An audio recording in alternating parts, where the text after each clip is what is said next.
Today we're going to go over collecting your quail eggs and incubating them. Join us as we walk you through the steps that we take and share some of the tips and tricks that we've learned along the way.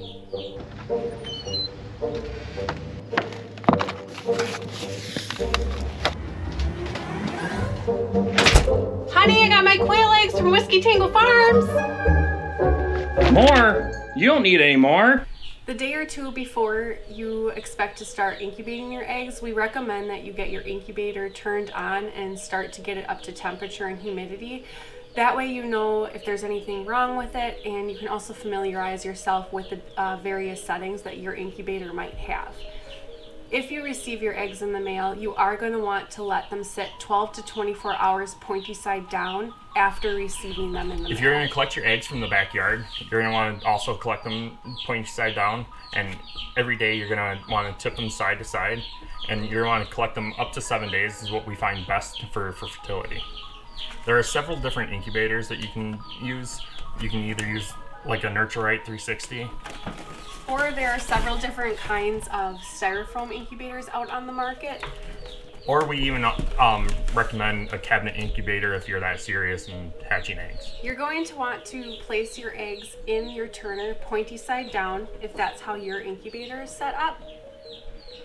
Otherwise, you can also just follow the instructions for your incubator. For instance, the Nurturite, you actually just lay them on their side, and the instructions say to put the pointy side towards the center. When setting the temperature for your incubator, you want to aim for 99.5 degrees for your quail eggs, give or take 0.5 degrees. So between 99 and 100 degrees is where you want to be. One of the things that we highly recommend in putting in an incubator is a additional thermometer and a hygrometer, because your incubator can lie. And I would not trust just the one. I would put one, if not a second, inside there. For humidity, the recommendation is 45% humidity, give or take 5%. So anywhere between 40% to 50%. Now, a side note on this, some folks do a dry hatch where they don't add any humidity at all. And you'll find that in certain climates, you may need a different percentage for your humidity. For instance, here in Wisconsin, we usually operate around 55 to 60% humidity, and that's where we have the best luck. So you're just going to want to play with it.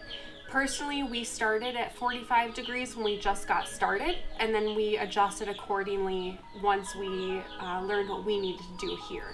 The day you place your eggs in the incubator is going to be day 1. On day 15, we're going to do candling and then go into lockdown.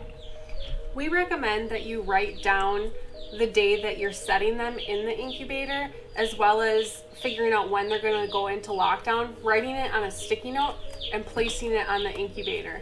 For us personally, I found really good luck also writing it in a notebook, and I also put it in my calendar in my phone, as well as my planner, so that way I won't forget what day we're supposed to candle them and put them into lockdown. We also want to mention that small fluctuations in your humidity and temperature are completely normal. If you think about it, when a mother hen gets off the nest, the eggs are going to cool down a little bit and the humidity might change. As long as you're in that safe zone, so again, 99 degrees to 100 degrees Fahrenheit, and whatever you find your humidity is, generally give or take 5%, you should be just fine, so don't stress about it too much. The hardest part about days 1 through 14 is just waiting. You really only need to keep an eye on your temperature and humidity. Other than that, there's not really much to look at or see, so it can be a little bit boring. And for me personally, it's really hard to wait. Like, I just want to jump forward in time. But then, once you get to day 15, you get into lockdown! On day 15, when we start candling our eggs, we use a small flashlight like this to candle them. We find that this works best. It's a narrow beam, and it works very well on quail eggs to candle. When candling your eggs, you're gonna take your flashlight and the egg, and you're gonna put the flashlight on the fat end of the egg, and what you're looking for is any eggs that glow bright like light bulbs. The rest of the eggs are gonna be really dark, and you're not gonna really see much in there, but some of them, you can see some movement, but it's really, what you're looking for is a solid, filled in egg with a little bit of air sac at the top. Any of the eggs that we candle and we find that are questionable in development or glow like a light bulb, we just toss. All of the viable eggs you're going to want to place back into the incubator. Just be sure that you remove the turner first. Before placing eggs back in the incubator, what we recommend is grabbing a sponge and getting it damp and putting that in there as well. You're also going to want to fill up the rest of your troughs in your incubator to bump up that humidity. You're looking for a humidity somewhere around 65%.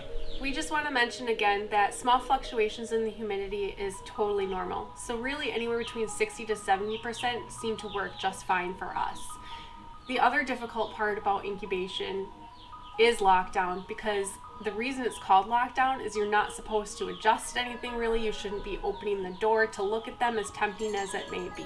Now is also a really good time to make sure that you have your eggs separated by color if that's something that you're wanting to do to track for particular results or things like that, because sometimes it's a little hard to tell what colors chicks are when they first hatch.